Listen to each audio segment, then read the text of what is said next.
Hey, peace world. Thanks for pressing play on another Pay Me No Mind sports and entertainment video. My name is Wood.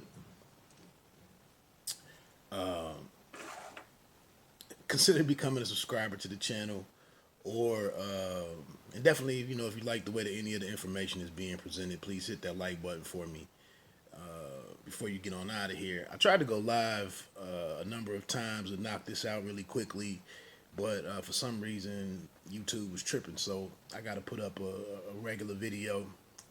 And this is just a short one, man, on last night's fight on DAZN, which streamed live on DAZN from Hollywood, Florida, from the Seminole Hard Rock Hotel and Casino.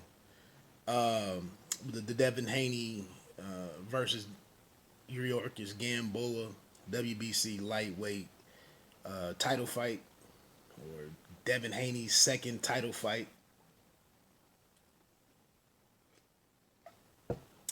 It's not much to say, man. I mean, he ran away with it. I thought he looked very sharp. The kid can obviously box, and he is an interesting fighter in terms of the unique attributes and qualities about him in comparison to the other guys.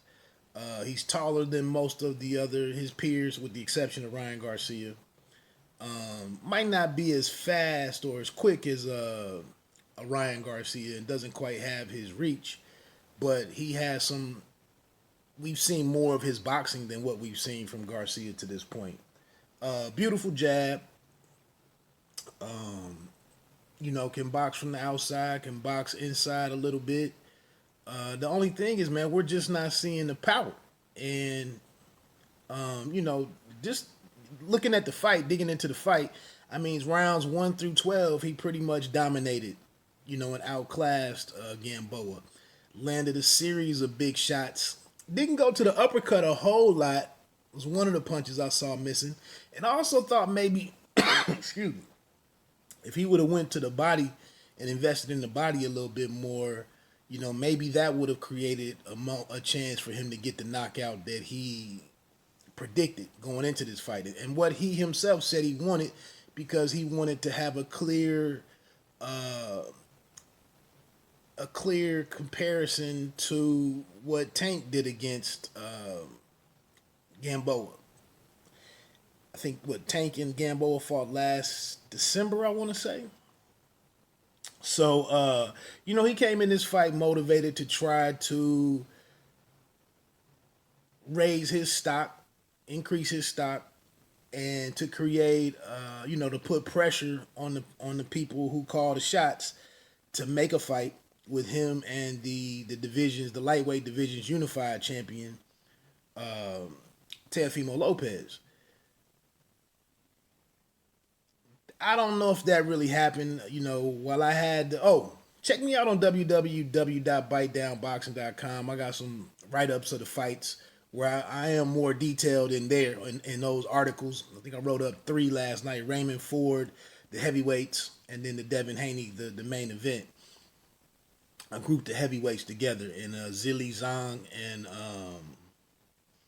the Croatian Filip Hrgovic. But he had an answer for everything again. And Gamboa, tough as nails. His chin was way better than what we've seen. He's been stopped, I think, 3 times. He just took some huge shots, but he didn't see all of the shots that caught him. But I don't know. Dev just fought at he didn't overwhelm him with with volume. It's a lot of precision punching, nice punch placement.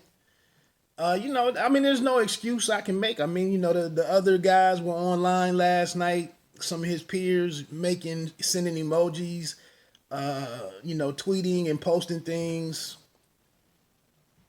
making fun, taking shots at the fact that he didn't stop this 30-year-old guy who we saw, Tank Davis, on a bad night. according to Tank Davis, that he had a horrible night against Gamboa, but he dropped him 2 or 3 times, finished him off in the 12th. And then Gamboa Lopez with the huge win against, the 8-4, 9-3 for some, defeat of Vasily Lomachenko. This kind of didn't really move the needle in Haney's favor. But the game goes on. The game don't stop. It'll be interesting to see where he goes next. The scorecards are 120 to 107, and then 118 to 109 or something. Outside of the 5th round, which I don't even think he got that one. Gamboa just got frustrated, and he's weird, man, because he keeps this poker face on. He gets a little physical and mixes it up at times, but he didn't really get into too much offense. He's got those short arms. He's giving up 4 or 5 inches of height and whatnot. He just got beat. So, and Devin made few mistakes. That's what I'm saying. What he does and his skill set, his ability, his physical attributes and whatnot, the tail of the tape against, a Gervonta, against a Lopez, against a Ryan Garcia, even against a Shakur Stevenson.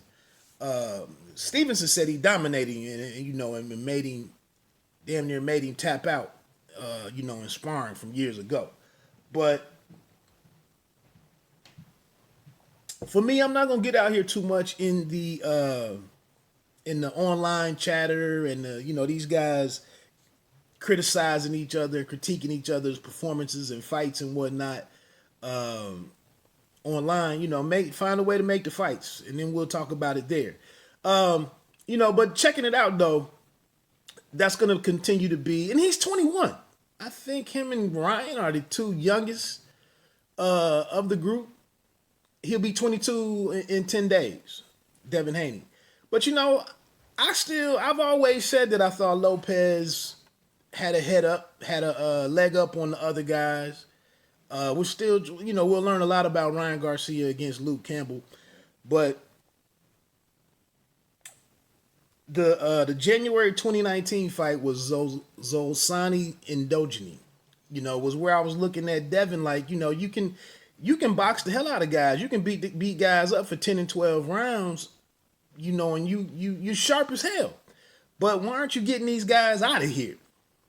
And, he went the distance with Alfredo Santiago his first title defense. He had the shoulder problem. He cracked the orbital bone of Abdulayev.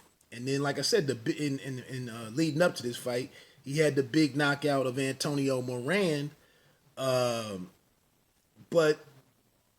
the power just doesn't jump off the screen at you. The reaction that we saw last night from Gamboa, the way that he took his power, it's going to leave some, it's going to ask, we're going to have some questions. Because in a fight with the Teofimo Lopez, if you don't have the power to fend him off, keep him at bay, and keep your space that you like, I think Lopez at some point is gonna test him. Is gonna test his chin. He's gonna land some shots. And when you don't have that type of eraser or that type of power, how do you respond? But like I said, he's not giving up that height disadvantage to a like a Lomachenko was. We saw the Nakatani cat pose some different problems for a taller fighter, pose some problems for Lopez. So like I said, man, the jury's still out. The jury's still out, but the sizzle, the buzz, I think is going to remain with a big puncher like Tank Davis, who shows some defensive deficiencies against, a volume guy in Santa Cruz, Leo Santa Cruz. And then you're also going to see the buzz stay around the unified champion in Teofimo Lopez. We'll see what Ryan Garcia is able to get done against Luke Campbell. What is that, December 5th or something? So let me get on to the heavyweights. Don't have to spend a lot of time on them. Booker, man. I just hate watching guys who don't come into the heavyweights who don't come into the ring, especially while it's having this resurgence, to come into the ring, looking sloppy. He's a heavyweight. The guy has legs like a middleweight. His lower legs. We see some of these like a Manny Pacquiao, Naoya Inoue. We see these guys with these huge calves, that generate all this power, and and then you look at Rydell Booker, this wide up top, and then you get down, he's got these little, wiffle ball bat lower legs and whatnot. So that wasn't, the optics aren't great. Hrgovic doesn't really show us a whole lot. He's not a big jabber, but he did everything. He worked his entire arsenal. Again, my only complaint is that, it's the heavyweight division. You want to see those explosive knockouts. You want to see what Povetkin did to Dillian White.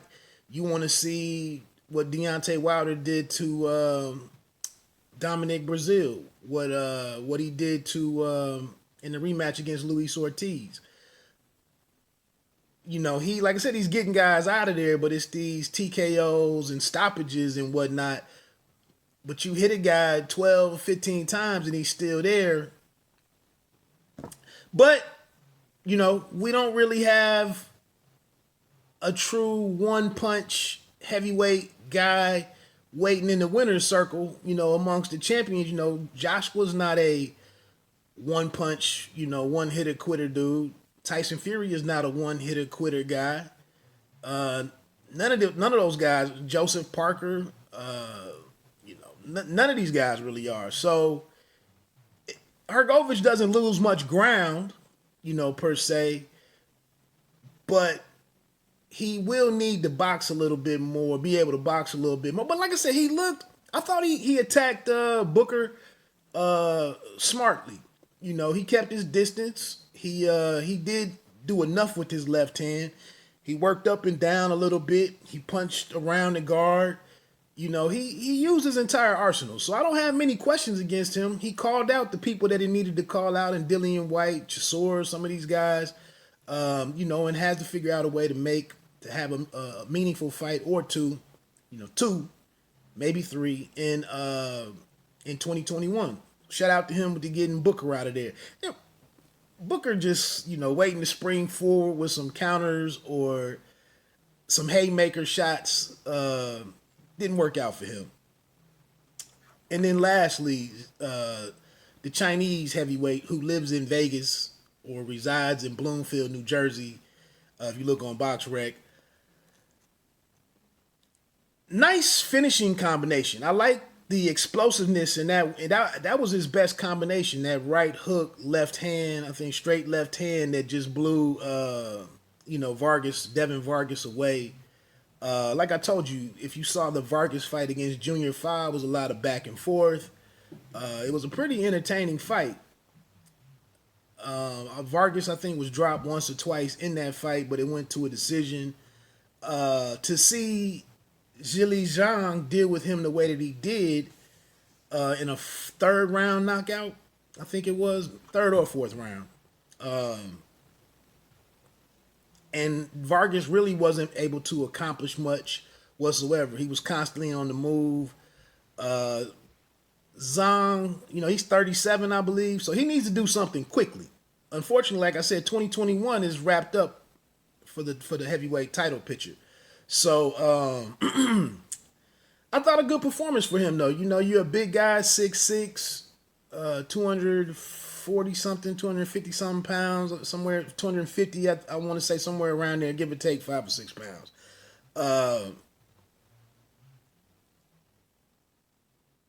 Decent performance, decent performance.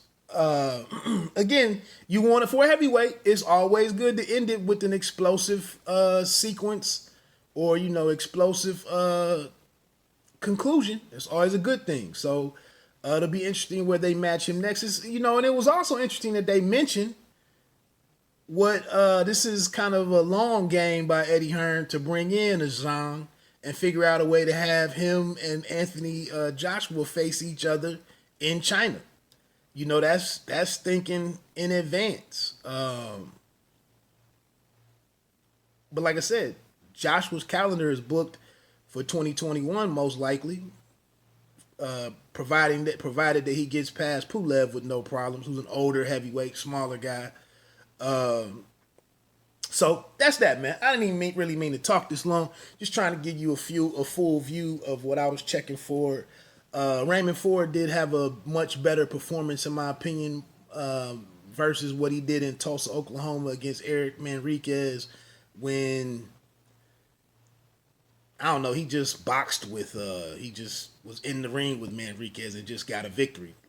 Last night he was way more decisive, more aggressive, and forced the issue and made a guy who shouldn't have been in there with him, look bad. Then he called out Ryan Garcia's little brother, who I didn't really realize that he was as far along in his career as where he is, for a guy to be calling him out. And then who would Bias Slaranov or whatever? That fight didn't go that long. Rashad Mati looked pretty decent in stopping a guy in the second round or something. Okay. Anyway, man, my name is Wood. Bite Down Boxing. Don't let them count you out. Pay me no mind. Sports and entertainment. You don't have to be great to start, but you have to start to be great. Peace. Check me out. BiteDownBoxing.com. Support the website. I'm the only guy over there, so I can't write up everything. But on most big fights, there is some content over there that's not everywhere to show my hustle. Peace.